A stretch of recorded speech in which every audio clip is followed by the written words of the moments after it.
देखो क्या लिखा है, तस्मात् ज्योतिर्भूतवेदा राधा माधव रूपकम। जो राधा है वो कृष्ण है, ज्योति एक है, शरीर अलग है। आज गोपियों ने सोचा कि नहीं यार, तुम हम सबको छोड़ गए हो, पता नहीं किस गोपी को साथ ले गए हो। अच्छा, राधा नाम की गोपी जो भगवान के साथ गई थी ना, उसको भी अभिमान हो गया था, क्योंकि उसने सोचा देखो भगवान सबको छोड़ दिया है और मुझे अपने साथ लाए हैं। तो उस राधा नाम की गोपी ने भगवान से कहा, भगवान आप मुझे कहाँ ले जाओगे? भगवान बोले, जहाँ मैं ले चलता हूँ वहाँ चलो ना। अरे बोले, चलूँ तो सही, लेकिन क्या बताऊँ, मेरे पैरों में दर्द हो रहा है। भगवान बोले, फिर मैं क्या करूँ? गोपी ने कहा, राधा ने कहा, मुझे अपने कंधे पर बिठा लो। उन्होंने सोचा राधा ने कि अब मेरे अधीन तो हो गए, इतनी सारी गोपियों को छोड़ दिया, इसका मतलब मुझे चाहते हैं। और भगवान का भोजन है अभिमान।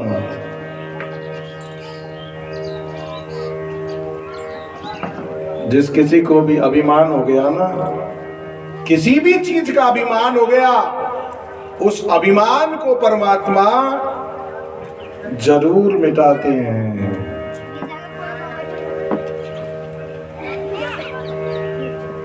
आज सारी गोपियां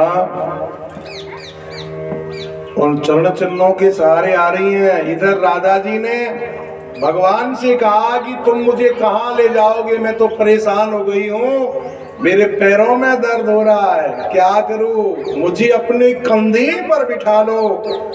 भगवान बोले, ठीक है बैठ जाओ। भगवान नीचे बैठे, गोपी ने भगवान के कंधे पर बैठने के लिए अपना पैर उठाया। भगवान नीचे से अंतर्धान हो गए, गोपी पड़ी के पड़ी रह गई है?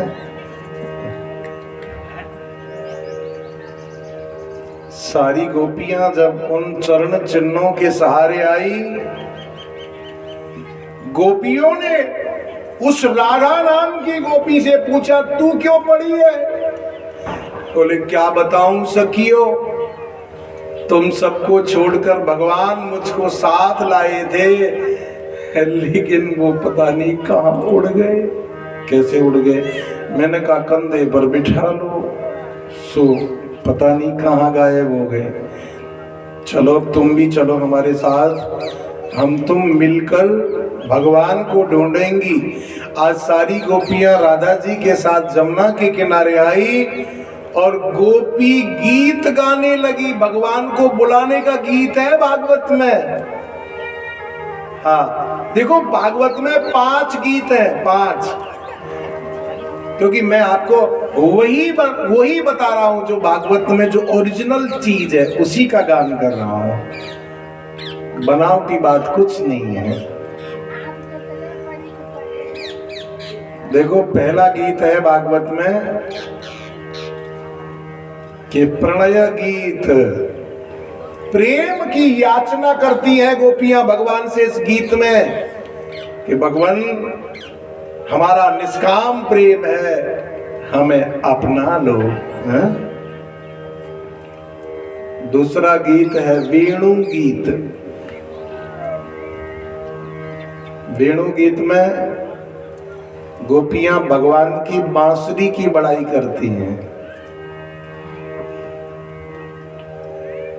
कुछ गोपियां बांसुरी की बड़ाई करती हैं, कुछ गोपियां बांसुरी की बुराई करती हैं।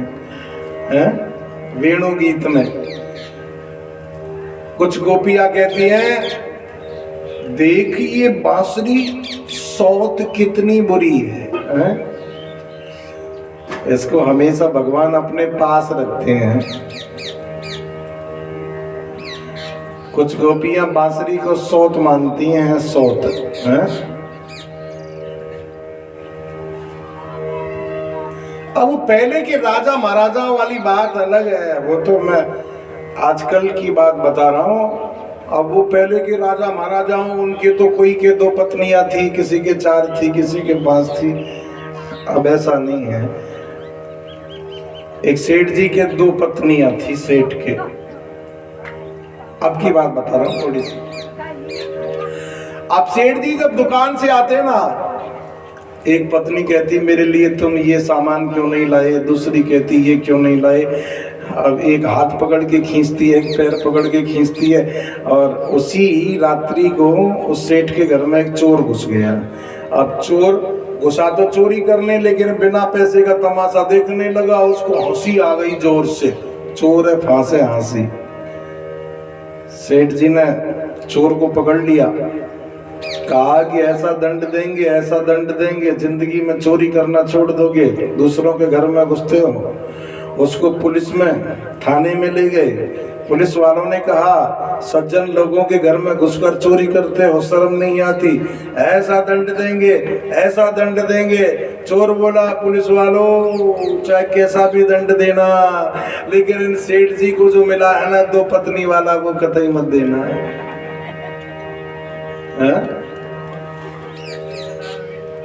तो कुछ गोपियां बांसुरी को अपनी सौत मानती है, कहती है कितनी बुरी है, इसको भगवान हमेशा अपने होठों पर लगाए रहते हैं। दूसरी कहती है ऐसा कि तुझको पता है बांसुरी को क्यों होठों पर लगाते हैं? बांसुरी के अंदर 3 गुण हैं। अब जिस प्राणी के अंदर 3 गुण होंगे ना, भगवान उसको भी अपनाएंगे। कौन कौन से गुण जरा याद रखना। सबसे पहला गुण बांसुरी का, बिना बुलाए नहीं बोलती है? बहुत से लोगों की आदत होती है बिना मांगे राय देते रहते हैं। मत देना किसी को, कोई पूछिए तो देना। ऐसे नहीं है इधर आ, देख देख ऐसे कर, तू ऐसे ऐसे कर, हाँ। और फिर जब काम बिगड़ जाता है ना, तो किसने राय दी? बोले उसने राय दी थी। नीचा देखना पड़ेगा ना। कहने का मतलब बांसुरी का सबसे पहला गुण है बिना बुलाए नहीं बोलती, और दूसरा गुण है बोलती है तो मीठा बोलती है। इसलिए संत क्या कहते हैं? ऐसी बाणी बोलिए मन को आप खोए, औरन को शीतल करे, आप उसी तल हो।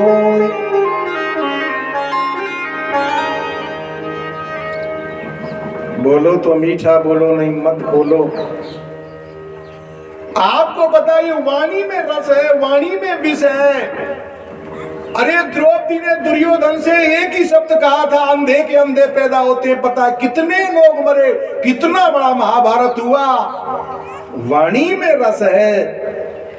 बोलो सतोल के बोलो, नहीं मत बोलो। है? अच्छा एक बात और आपको बता देता हूं, शायद आपको पता हो नहीं हो। इस वाणी को बड़ी सोच समझ के निकालना। 24 घंटे में एक बार, 24 घंटे में एक बार सरस्वती हर आदमी की जिब्या पर बैठती है। वो जो बोलता है ना, वो सच होता है। हाँ, हम लोग कहते हैं उसने ऐसे बोला था सो सच हो गया। इसलिए किसी के लिए गलत नहीं बोलना, बोलना है सोच समझ के बोलना है। अपने लिए भी गलत नहीं बोलना, अपने परिवार के लिए भी गलत नहीं बोलना, अपने बच्चों के लिए भी गलत नहीं बोलना। क्योंकि 24 घंटे में एक बार सरस्वती जिब्या पर बैठती है। अब क्या पता उस समय सरस्वती जिब्या पर बैठी हो और आपने किसी के बारे में गलत बोल दिया, निश्चित सही होगा, उसको रोक नहीं सकता कोई। बोलने से पहले जरा सोच लिया करो क्या बोलना है। तो बांसुरी के अंदर दूसरा गुण है, बोलती है तो मीठा बोलती है। और तीसरा गुण कौन सा है जानते हो? तीसरा गुण है बांसुरी का पेट खाली है। बांसुरी अंदर से खाली है, उसके अंदर काम क्रोध लोभ मोह कुछ नहीं है, इसीलिए वो सुखी है। इसीलिए तो भगवान उसको अपनाते हैं बांसुरी को। तो भागवत में पहला है वेणु गीत, दूसरा प्रणय गीत, तीसरा गोपी गीत। ये गोपी गीत भगवान को बुलाने का गीत है जिसको हम अभी गाएंगे। चौथा है भ्रमर गीत। ये जो भ्रमर गीत है ना, उद्धव जी गोपियों को समझाने गए थे, तो गोपियां एक भौरे को माध्यम करके उद्धव जी को बात सुना रही है, उसका मतलब भ्रमर गीत। और पांचवा है युगल गीत। युगल गीत मतलब इसमें दो दो गोपियों का संवाद है, युगल। तो भगवान को बुलाने का गीत हम गाते हैं, इसका नाम है गोपी गीत। कैसे है जरा एक दो श्लोक सुनेंगे आप लोग। जयति देदिकं जन्मना ब्रज श्रयत इंदिरा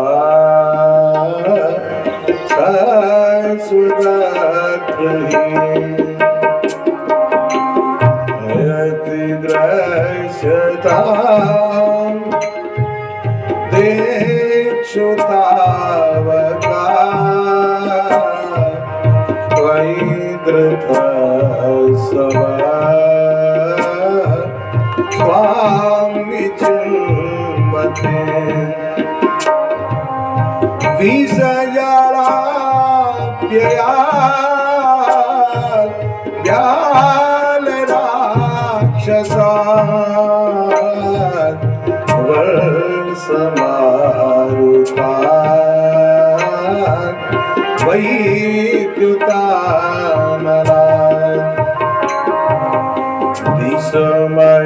दिशमयात्मजा विश्वतो भया त्रिसवते वयं रक्षिता त्रिसवते वयं रक्षिता। श्रवण मंगल श्रीमदाततं भुवि गृह्णन्ति ते भूरिदा जना भुवि गृह्णन्ति ते भूरिदा जना।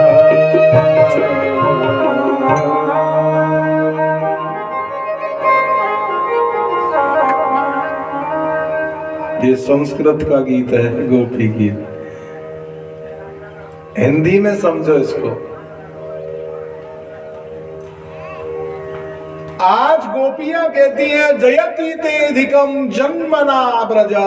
हे कन्हैया आपकी जय हो, जय हो, जय हो। क्यों जय हो? बोले जन्मना ब्रज, आपने ब्रज में जन्म लिया है, और जब से ब्रज में जन्म लिया है श्रयत इंदिरा, लक्ष्मी मैया ब्रज में आ गई। श्रयत इंदिरा सस्वद अत्र ही है? देखो कन्हैया, आपने हमें पूतना से बचाया, सक्टासुर से बचाया, तृणावर्त से बचाया, अगासुर बकासुर से बचाया, आपने हमें इंद्र से बचाया, आपने पहाड़ को रोक लिया, आपने हमें पग पर बचाया।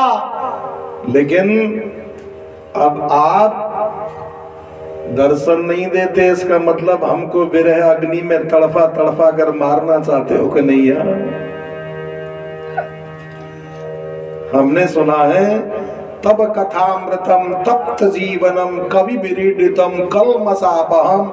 भगवान की जो कथा सुनता है उसके 3 प्रकार के दुख मिट जाते हैं। हम आपकी कथाओं का, आपकी लीलाओं का अनुसरण कर रही हैं, लेकिन हमारा दुख तो नहीं मिटता। ऐसे गोपियां रो रो कर और अपने प्राणों को छोड़ना चाहती हैं। उसी समय भगवान ने सोचा गोपियों को ज्यादा परेशान नहीं करना चाहिए, अब एक जगह प्रकट हो जाना चाहिए। तो भगवान तासामाविर्भूच्छोरीस्मयमान मुखाम्बुज पीतांबरधरस्रग्वी साक्षात मन्मथ मन्मथ। आज गोपियों की विरह व्यथा देखकर भगवान वहीं गोपियों के बीच में प्रकट हो गए, साक्षात मन्मथ मन्मथ। मन्मथ देखो 2 बार मन्मथ मतलब कामदेव। कामदेव के अभिमान को मंथन करने वाले भगवान हैं?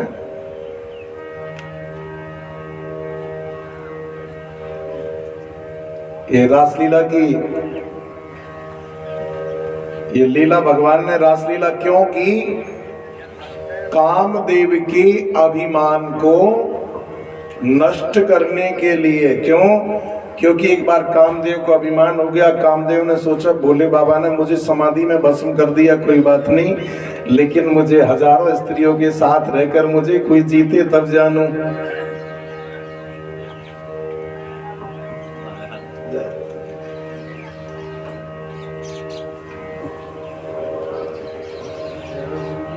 जय हो भैया, जय हो जय हो। दिल्ली हाँ शास्त्री नगर, बिल्कुल जय हो।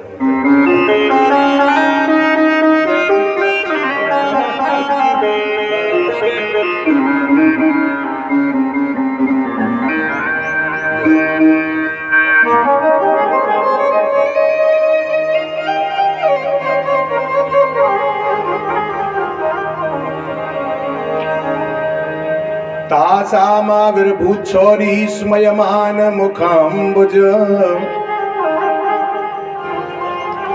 पीतांबरधर साक्षात मन्मथ मन्मथ।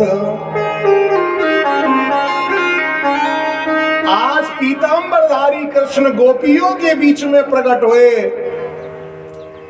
गोपियों ने कन्हैया से कहा, कन्हैया एक बात बताओ, आप हमारी रक्षा के लिए अंतर्धान क्यों हुए थे? हमें विरह अग्नि में तड़फा पर क्यों मारना चाहते हो? कन्हैया बताओ ना। भगवान कहते हैं गोपियों में तुम्हारा प्रेम देखना चाहता था। संसार में जो प्रेमी होते हैं ना, कई प्रकार के होते हैं। एक प्रेमी होता है स्वार्थी। जैसे भाई साहब से मुझे कोई काम है और लंबी लंबी नमस्कार करूंगा, नमस्कार नमस्कार, और जब काम नहीं है ना तो फिर बात भी नहीं करूंगा। दूसरे प्रेमी होते हैं, माता पिता बच्चों से प्रेम करते हैं, बच्चे चाहे माता पिता से प्रेम करे नहीं करे, लेकिन माता पिता का अपने बच्चों पर स्वाभाविक प्रेम होता है। और एक प्रेमी ऐसे होते हैं जो सबसे प्रेम करते हैं, चाहे कोई उनसे प्रेम करो चाहे मत करो। ऐसे कौन होते हैं जानते हो? संत होते हैं, संत। हाँ, परोपकाराय सताम विभूतयो। देखो कैसे होते हैं संत। तुलसी बाबा के शब्दों में सुनो, परहित बस जिनके मन माही, तिनकहु जग दुर्लभ कछु नाहि। परहित बस जिनके मन माही, तिनकहु जग दुर्लभ कछु नाहि। परहित साधेस धर्म नहीं भाई, पर पीड़ा सम नहीं अतमाई। परहित साधेस धर्म नहीं भाई, पर पीड़ा सम नहीं अतमाई।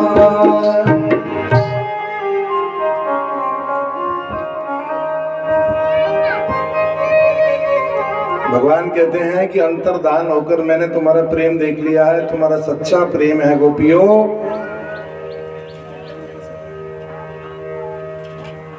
आज भगवान गोपियों के साथ रास करने लगे। जितनी गोपियां थी उतने श्याम बन गए, उतने कन्हैया बन गए।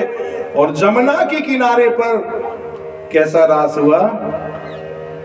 पादान्यासई भुज भुजतुबी सस्मितई भ्रू विलासई है, घुंघरू बज रहे हैं, गोपियों के घुंघरू बज रहे हैं। बज्जन मध्य चलक जो बड़े कुंडलई गंडलोलई हैं, कानों की कुंडल हिल रहे हैं, भगवान के साथ नृत्य कर रहे हैं ना। आज देवता आकाश मंडल में विमानों पर बैठकर रास का दर्शन कर रहे हैं। और रास के बाजों की आवाज, ध्वनि कैलाश में पहुंची। पार्वती ने सुनी, भोले बाबा से कहा, भोले बाबा मैं तो जा रही हूं। कहाँ जा रही हो? मैं वहां जा रही हूं, रास रच्यो है, रास रच्यो है। गोपिन के संग कान रास रचो है। अरे मैं रास देखने जा रही हूँ। रास, रास का मतलब स्त्री पुरुष के नाचने गाने की कथा मत समझना। रास रसो वही सहा, जो रसरूप परमात्मा के साथ जो एक हो जाए, ये जीव और ईश्वर के मिलन की बात है। ये कोई लौकिक कथा नहीं है।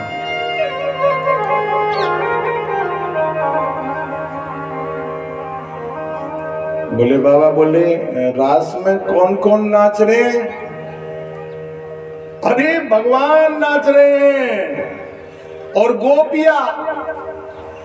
बोले बाबा बोले, फिर एक काम कर, तू मुझे भी ले चल।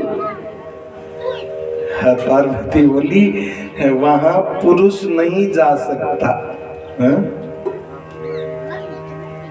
गोपी जा सकती है। गोपी, गोपी मतलब गो भी इंद्रिय कृष्ण रसम पिबती सा गोपी, जिसकी प्रत्येक इंद्रिया भगवान कृष्ण के प्रत्येक अंगों के रस का पान करती है, वो गोपी है। भोले बाबा बोले, ऐसी गोपी तो मैं भी बन जाऊंगा। नहीं नहीं नहीं, तुम गोपी कैसे बनोगे? तुम तो गोप हो ना, फिर गोपी कैसे बनोगे? अच्छा, कौन कौन नाच रहे हैं वहां? सूरज नाचे, चंदा नाचे, नाचे तारा संग।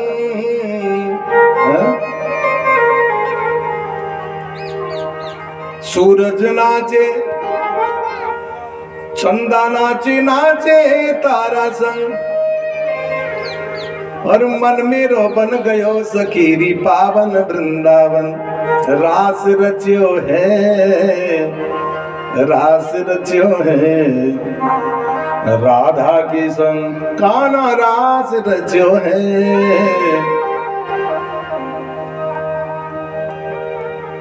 बोले बाबा, बोले एक काम कर, मुझे लहंगा पहना दे, फरिया उड़ा दे, जनानी वस्त्र पहना दे, लंबा घूंघट करा देना, किसी को पता नहीं लगे। बोले बाबा, अरे बोले बाबा वहां कोई पुरुष नहीं है, स्त्री है। आप अरे मैं जाऊंगी, आप नहीं। अच्छा, तो वहां सब गोपी हैं, पुरुष तो केवल श्याम हैं। बोले हाँ। अच्छा, और कौन कौन नाच रहे हैं? गंगा नाचे, यमुना नाचे, नाचे सरयू संग।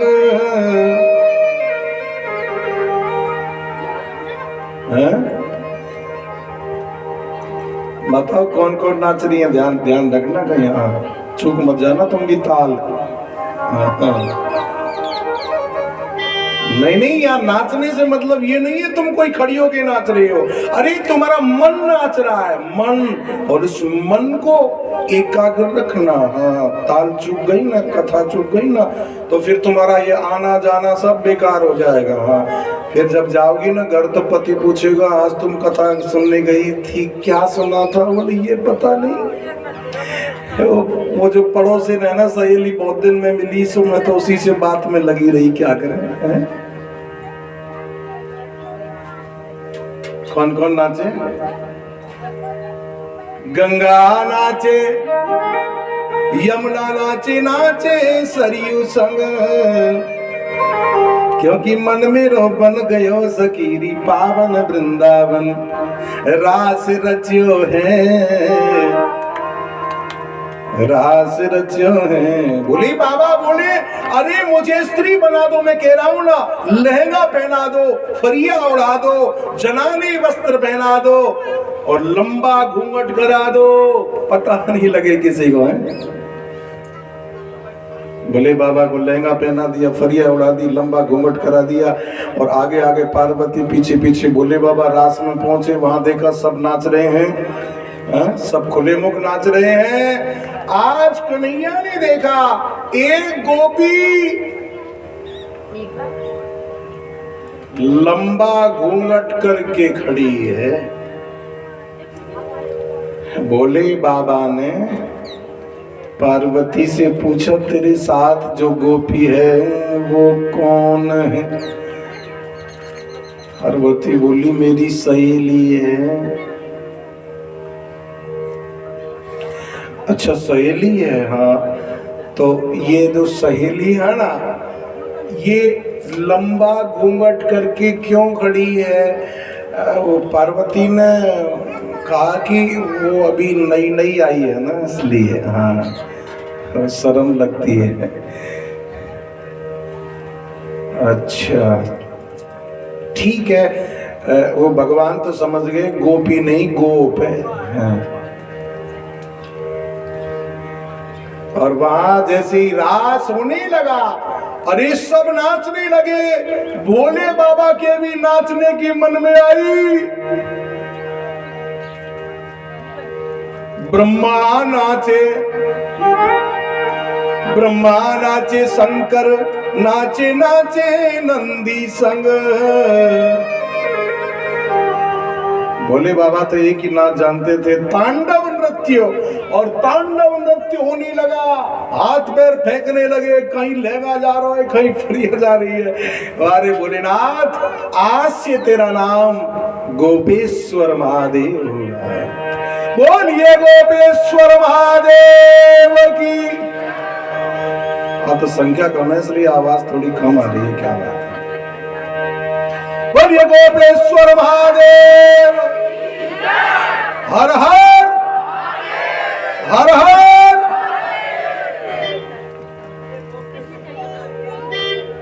वृंदावन में है गोपेश्वर महादेव, है ना।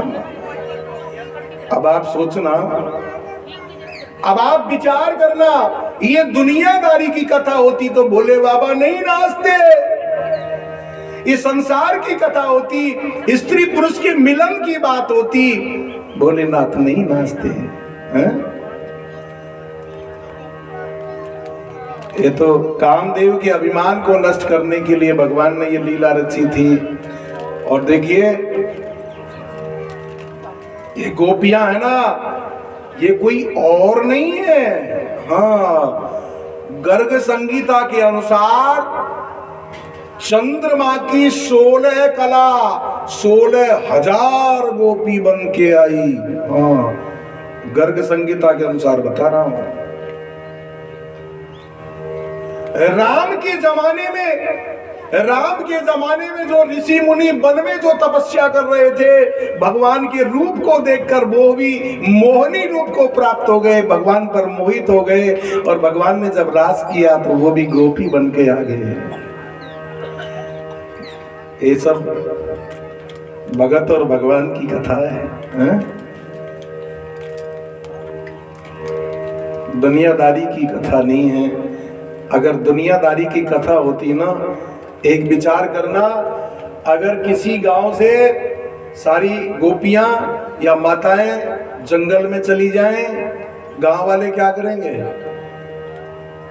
कोई पुलिस को फोन करेगा, कोई लठ निकालेगा, कोई बंदूक निकालेगा, हमारी पत्नियां रात को कहाँ गई, ढूंढो कहाँ गई हैं? लेकिन वहां सज्जनों ऐसा नहीं हुआ, क्योंकि सारे गोपाल अपनी अपनी पत्नियों को अपने पास में ही देखते थे। ये तो सब भगवान की लीला थी। अगर ये जीव ईश्वर के मिलन की बात नहीं होती तो एक गोप ने अपनी पत्नी को कमरे में बंद कर दिया और कहा तू रात को नहीं जा सकती, चाहे बांसुरी बजी हो चाहे कुछ भी हो, मैं तुम्हें नहीं जाने दूंगा। लेकिन उसने भगवान से मन लगा दिया, भगवान से डोर लगा दी। उसका शरीर तो कमरे में ही रह गया और उसका मन आत्मा सब निकल कर भगवान में सबसे पहले समा गई। ये कोई दुनियादारी की बात नहीं है। ये रासलीला देखो वृंदावन में, अरे वृंदावन में बहुत से जो संत है ना, इस रासलीला के 5 अध्याय हैं। 10वें स्कंद में रासलीला के 5 अध्याय हैं। हम जब गोवर्धन वृंदावन पढ़ते थे ना, तो बहुत से संतों को मैंने देखा है आधी रात को इन 5 अध्यायों का पाठ करते थे। आधी रात को मैंने संतों से पूछा, बाबा तुम ये क्या पाठ करते हो? बोले बेटा भागवत की जो रासलीला का पाठ करते हैं। क्यों करते हो? बेटा इसका पाठ करने से कामना का नाश होता है। हमारे जो मन में जो सूक्ष्म कामना बसी हुई है, क्योंकि हमने अपना घर छोड़ दिया, अपना परिवार छोड़ दिया, अपने बच्चे छोड़ दिए, सब कुछ छोड़ दिया, और यहाँ आकर भी अगर हमारा मन साफ नहीं हुआ तो घर छोड़ने से क्या फायदा बेटा। ये जो रासलीला की कथा है, ये काम नाश की कथा है, क्योंकि भगवान से वही मिलता है, भगवान से वही मिलता है जिसके मन में कामना नहीं है। अरे भगवान की प्राप्ति वही करता है। बड़े बड़े संतों को भी मैंने देखा है, एक समय भोजन मिला तो ठीक, नहीं मिला तो ठीक, वो बस ऐसा कष्ट पाकर, ऐसा दुख पाकर परमात्मा को प्राप्त करते हैं। सुखी जीवन जीने वाला कभी परमात्मा को प्राप्त नहीं कर सकता। परमात्मा को पाने के लिए दुख पाना पड़ेगा, क्योंकि भगवान की याद तो दुख में ही तो आती है। कैसे? दुखों से जो ठोकर खाई न होती। भजन को गौर से समझना, आप क्या क्या इसके शब्दों पर ध्यान देना है ना। दुखों से जो ठोकर खाई न होती, दुखों से जो ठोकर आई न होती, दुखों से जो ठोकर आई न होती, तुम्हारी प्रभु याद आई न होती, दुखों से जो ठोकर आई न होती, दुखों से जो ठोकर।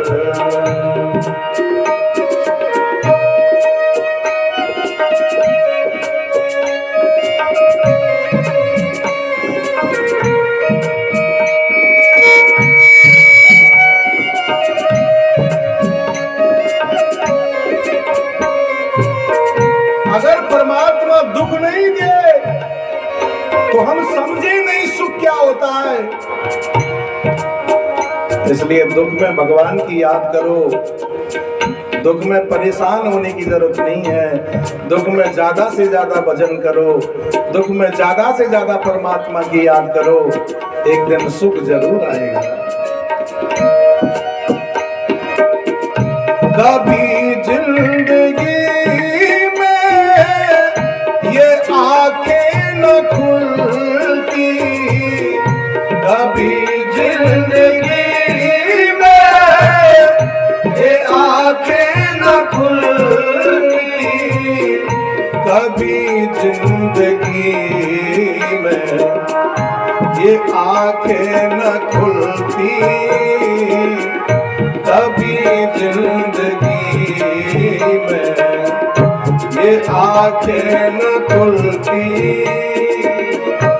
अगर रोशनी तुमसे आई न होती, दुखों से जो ठोकर आई न होती, दुखों से जो ठोकर आई न होती,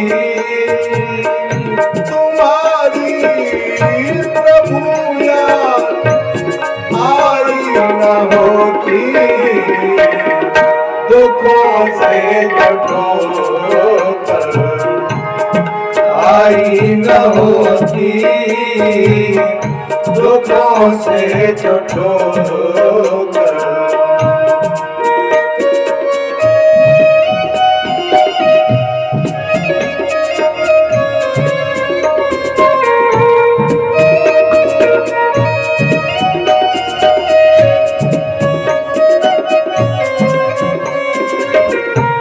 जगाते न यदि तुम निज ज्ञान द्वारा, जगाते न यदि तुम निज ज्ञान द्वारा, जगाते न यदि तुम निज ज्ञान द्वारा,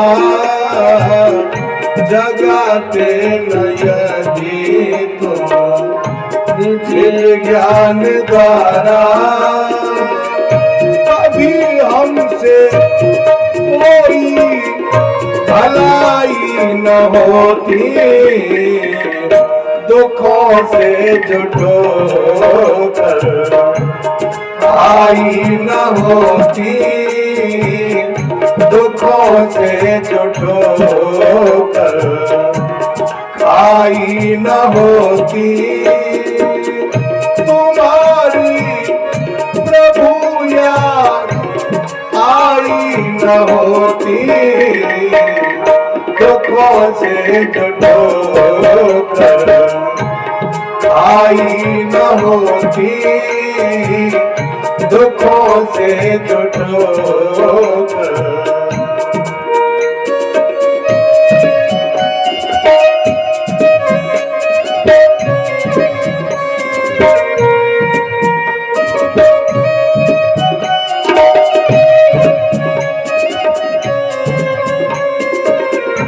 मेरे प्रभु में दुख नहीं मिलता तो सुख का भान कैसे होता। अगर आपकी कृपा नहीं मिलती तो हमें इस मानव जीवन का कैसे पता लगता, जीवन क्या है और हम क्या कर रहे हैं, हमें करना क्या है। क्योंकि दुख में आदमी की बुद्धि ठिकाने आ जाती है, सुख में संपन्नता में ईश्वर को भूल जाता है, परिवार को भूल जाता है, अपनों को भूल जाता है, जिन्होंने सहारा दिया उसको भी भूल जाता है। कभी भी हमें चैन मिलता न जग में, कभी भी हमें चैन मिलता न जग में, कभी भी हमें चैन मिलती न जग में, कभी भी हमें चैन मिलती न जग में।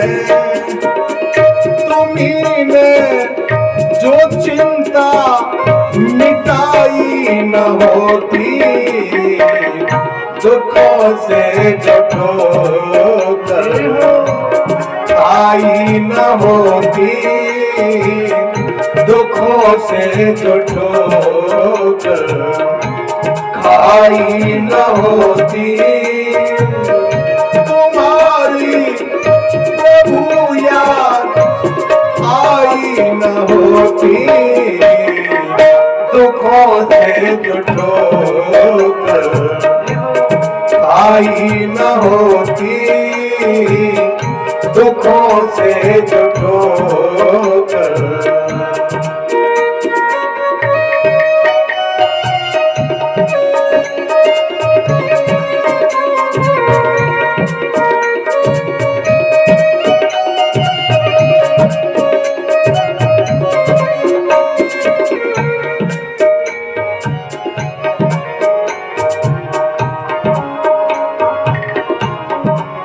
और प्रभु आपका दरबार अगर सच्चा नहीं होता, जो जैसा कर्म करता है वैसा ही फल भोगता है। अरे गलत कर्म किया है उसका फल जरूर मिलेगा, आज नहीं तो कल। ये आदमी जब बुरा कर्म करता है ना, बड़ा आनंद में रहता है, अरे बड़ा खुश होता है, और कर्म का जब फल मिलता है जब रोता है।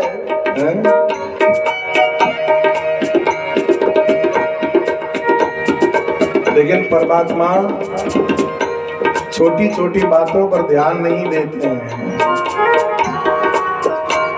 परमात्मा तो पतित की भी सुनते हैं, पापी की भी सुनते हैं, अगर उसका भाव बदल जाए और प्रभु की कृपा हो जाए।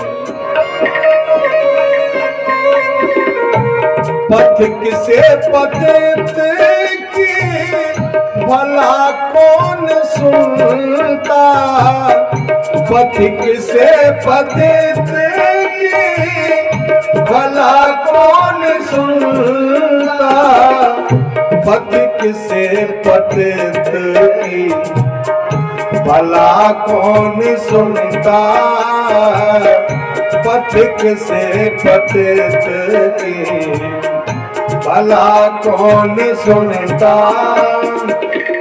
तुम्हारे यहाँ जो सुनाई न होती, दुखों से जो ठोकर आई न होती, दुखों से जो ठोकर आई न होती, तुम्हारी प्रभु याद आई न होती, दुखों से जो ठोकर आई न होती, दुखों से जो ठोकर, दुखों से जो ठोकर, दुखों से जो ठोकर।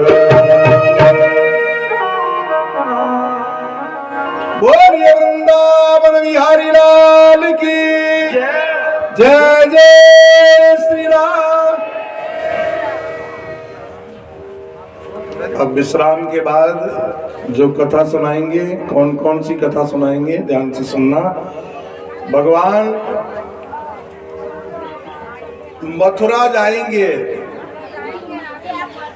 और मथुरा जाकर कंस को मारेंगे, द्वारिकापुरी बसाएंगे और शाम के समय रुक्मणी के साथ विवाह करेंगे। ये और विवाह की झांकी का भी हम आपको दर्शन कराएंगे। ये सारी कथा हम आपको विश्राम के बाद सुनाएंगे। जय श्री राधे, जय श्री राम। अब करो थोड़ा सा